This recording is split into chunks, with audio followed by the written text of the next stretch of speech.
Good morning, everybody. It is Thursday morning, today's the 13th? 13th? I just typed it into the title. I don't know why I can't think of it sometimes. And welcome, everybody, on our last day of our series on processing emotions. And let's see here. Jan Akins, good morning to you. Welcome. Who else is going to join us on our Thursday morning? Thursdays are tricky. You know, they're the last day of the week as far as this devotion goes. So sometimes we have low numbers. Sally Crocker, welcome. Barbara Richardson, good morning. Barbara Del Rio, welcome to you. Jim and Kathy Fuente. Stephen Andrea, good morning. Carmen, good morning to you. Welcome, everyone. Mike and Kim Johnson, good morning. Good morning, Mom. Good to see you. We have 17 that are here with us this morning. So welcome, everyone. So, I see if I can get rid of those sun rays. There we go.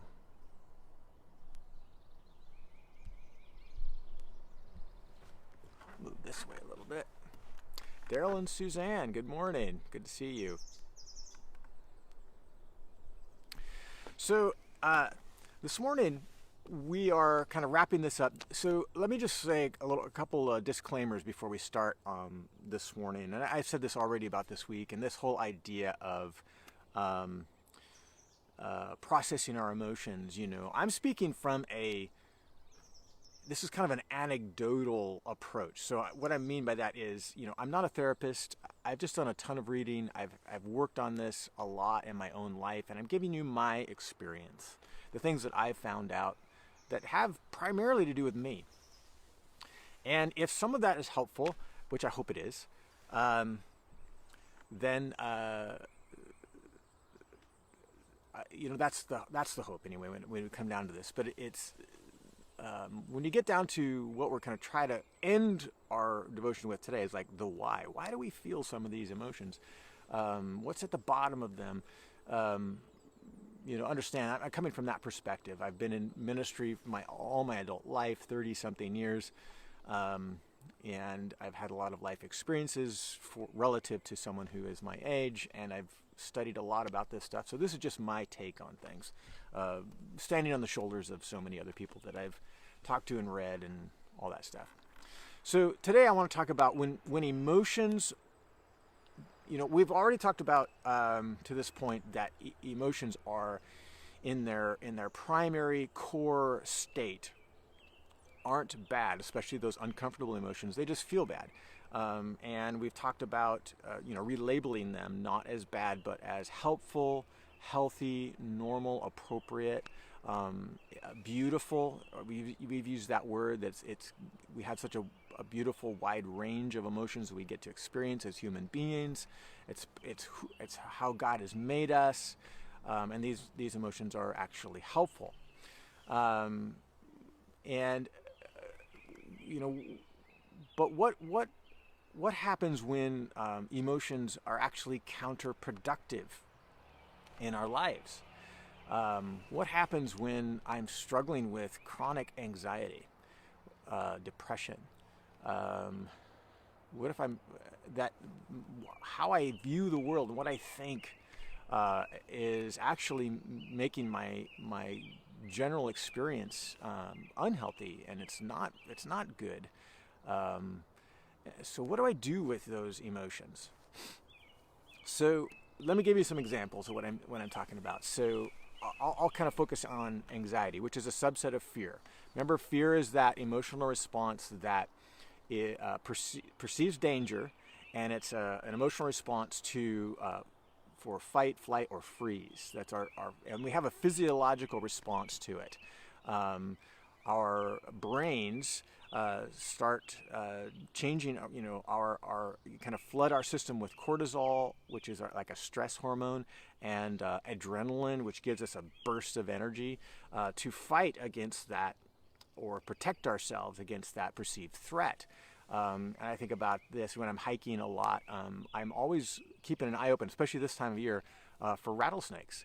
And in my experience, when I've experienced a rattlesnake, either seen one or hear that rattle, far sooner than my thinking ability to kind of reason what I should do kicks in. I mean, almost instantaneously, my limbic system or my emotional brain has already taken a bunch of actions. I hear that rattle and I jump, my adrenaline pumps, and I'm looking around with a very heightened sense of awareness to locate the source of the problem, all before my brain has had any chance to think through what might be the most logical action to take. That is my limbic system, my emotional part of my brain that has superseded my cortex, my thinking part of my brain. And this is what happens when this very normal and natural and helpful emotional response, when there actually is a threat, which is good, can be counterproductive when my brain has perceived a threat and it's doing the same things in my body, but the threat really isn't dangerous. And so, for example, if the perceived threat is that big presentation I'm supposed to make, I'm supposed to stand up and give a sermon, or I'm supposed to sit down and I got a deadline looming, I'm trying to creatively work through something, and or I have a difficult interaction that I'm anticipating with someone to resolve a conflict. Those things my brain perceives as a potential threat, and it does the same thing. I get cortisol in my system. I feel it starts shutting down your body shuts down your digestive system, and so you either have loss of appetite or upset stomach, or my hands get cold and clammy because your body starts drawing blood away from your extremities. You start sweating. These are all types of physiological responses that your limbic system in your brain is very naturally and normally helpful just giving you. But if these other, what your emotional brain is saying, that's a threat, this meeting, this deadline, this whatever it is, it can send all those signals, and all of a sudden it shuts down it bypasses your thinking brain, and it's not helpful anymore. You're not be able to think clearly. I hate this because my mind gets stuck when I get this sensation, and I can't think, and I feel like all my thoughts, which at one point were very flowing and easy and creative, and I can problem solve, now become this what feels like a jumbled ball of yarn. I can't think. I feel unmotivated to do anything, and I reach for something to soothe what I'm feeling, and that's when we get to what I have confessed to unhealthy coping mechanisms, and either scrolling on social media, watching YouTube videos, numbing out watching a movie, eating something that kind of makes me feel something different than like something that satiates, so I feel better, but that doesn't help the emotional state that I'm in. It just kind of distracts me and numbs me, and I push it back, and you have deadlines, you just keep moving forward and you hope the best and whatever. So when these emotional states become unhelpful to us because we are having this overload of anxiety or whatever it is that's triggering something in our brain that's making life it's unhelpful to us. It's kind of getting us stuck in life. What do we do? And there's two responses that are helpful to me, and there's the short-term and the long-term response. The short-term is somehow I've got to soothe my brain so that the limbic system releases my higher thinking brain to function fully again and properly.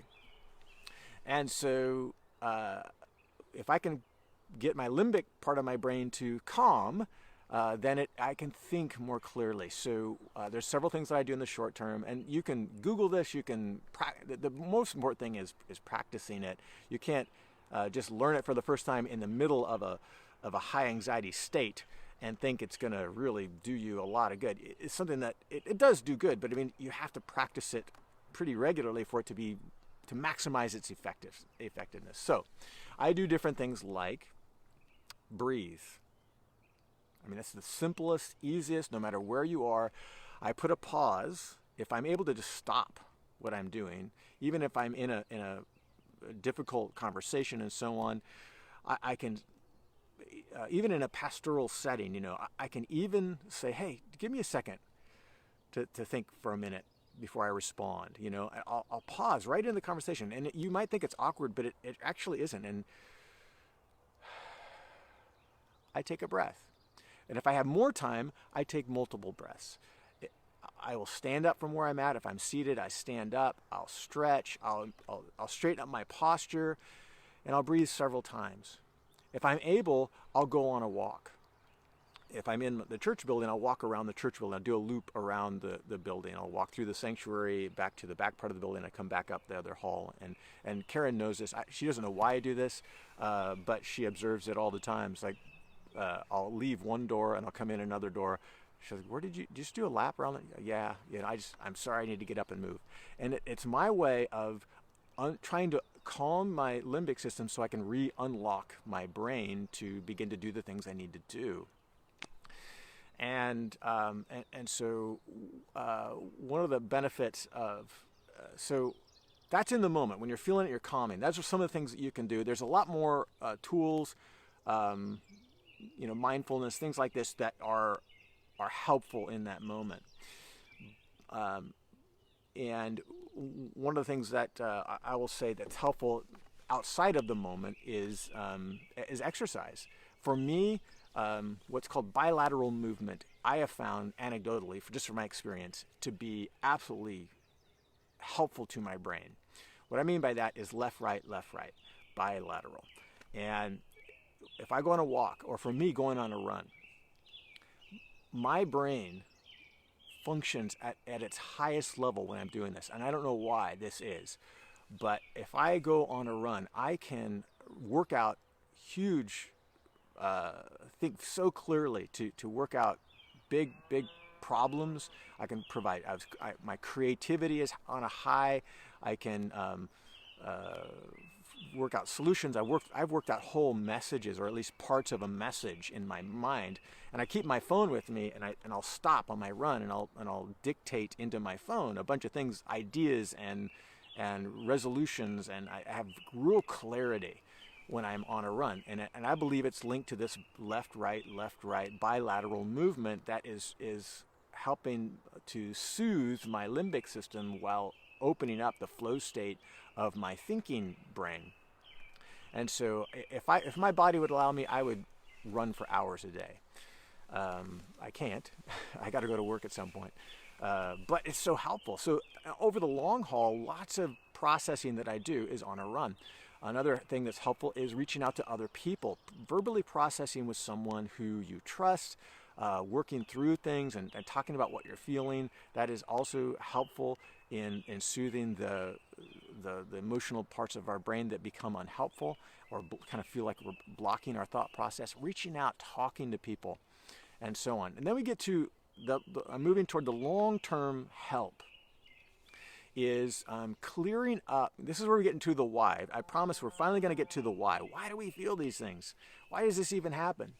And the long-term approach is we've got to go deeper in how we perceive our world, how we perceive ourselves, our own value, our identity, so that we can clear up any distorted thinking.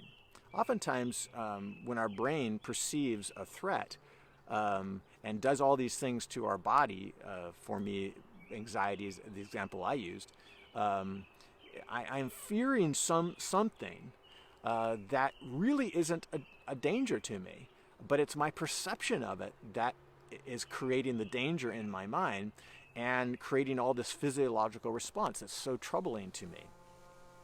And so for me, I had to kind of dive deep, and this is something you can do in one day. It's taken a long time for me to begin to identify some distorted thinking, how I perceive the world and how I perceive myself in the world. That when I've clarified that and kind of dealt with some deeper issues of my own heart, suddenly those things that used to create that threat response and anxiety in me have dissipated. I experience them a lot less, and because I've corrected distorted thinking. Let me give you two examples of this, and I've already mentioned at least one of them. And I had no idea that this is how I thought. It did, because when I identified it, it just didn't make sense to me. Why do I think this way? But it's how I thought. I don't even know where I got the idea. But two examples. One is I perceived, I talked about this when I became a lead pastor. This was became a crushing weight to me, that somehow I perceived that it was my responsibility. I had responsibility for the success of Grace and the personal well-being of every single person. I was responsible for their spiritual, relational, and emotional well-being. For every single person that was within the realm of my care. And so if I talked to somebody, I just constantly felt this crushing weight of this responsibility. I'm responsible for your burdens. I'm responsible for your emotional well-being, your happiness. I'm responsible to solve problems that are yours. They're not mine. They're yours. But I'm responsible for your problems. And this was crushing to me. And it ended up in really some deep, painful experiences, and but I couldn't identify why I was feeling these things. And I told you the distorted thinking for me, that was distorted thinking. So how did I change that? And my change was that I'm not responsible for others. I'm responsible to others. They have to bear their own burden. They have to bear their own emotions and so on. I am just a person, because I love them, I'm responsible to them to walk with them while they experience that. And if I can offer comfort, if I can offer a solution, if I can offer companionship along the way, which will benefit them, well, then that's great. That is what I'm responsible for. I'm responsible to them, to walk with them through this, but I'm not responsible to bear for them their emotional, relational, physical, whatever, spiritual burden. That's theirs to bear, and I'm there to walk with them. So that change in my mind that I had to own, I had to identify first, and I had to own second, has all of a sudden shifted a ton of my ability just to enjoy my calling. The second distorted thinking that was life-changing for me was, where does my value come from? Where does my identity and value lie? And what I had discovered is that I had a real strong inclination that my value lied within the perception of other people. So approval and disapproval. The approval or disapproval of others weighed very heavily on me. And if someone else approved of who I was and what I did, well, then that's where my value came from. If someone else disapproved of that, then it was crushing to me, and it was emotionally very difficult. And so the fear of what other people thought dictated what I did, because I wanted to feel valuable. And so it became this big performance-oriented value system.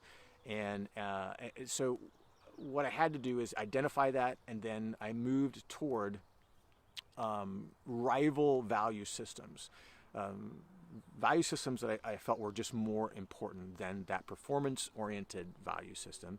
And I replaced that, challenged it at least, and replaced it at some levels to say, this is who I am, this is where my value comes from, and it's not from other people's approval or disapproval. I mean, that weighs, of course, but it's not my primary where I derive my own value.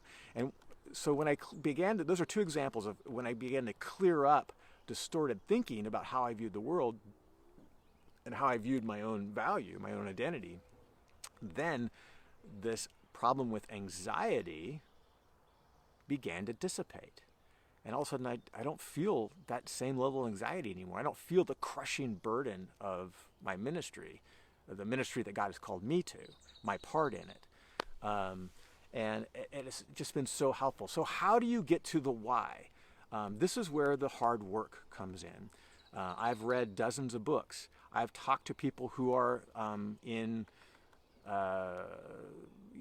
that are mature and that I'm in a relationship with. I've opened up my heart to people and talked through this with people that I trust.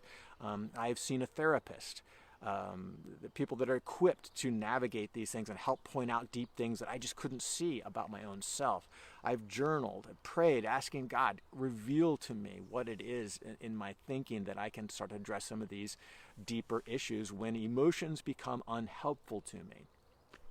And I've expressed all of that this week, but that's the real answer in the end is the why, is just you have to put in the work. You have to study. You have to educate yourself. You have to talk with people that you trust. You have to seek out other experts in the field of managing our emotions and how we think about ourselves, where we derive our value. So people like therapists, like life coaches, like pastors, other people that help you kind of process and understand these things more deeply. So that's it. That's this week in a nutshell. It's 4 days of a very small part of what has become a very meaningful, life-changing part of my own process for the last 3 years. And so I'm hoping that that's helpful, and Lord bless you this weekend. We'll see you Sunday. This is Missions Conference weekend, right? This Sunday. So Friday night's our banquet. Sunday morning or Saturday morning we have a men's breakfast, and then followed by a women's luncheon. Sunday morning we have a 9 a.m. discussion panel with missionaries, and then 10:30 we have our worship service featuring our missionaries. Luke Voigt's coming to give the message, and we have another musical group called Africa Style that's coming. So, hope to see you this weekend if you are here locally. If not, I will see you here on Monday morning, right back here on the live stream. Lord bless you today.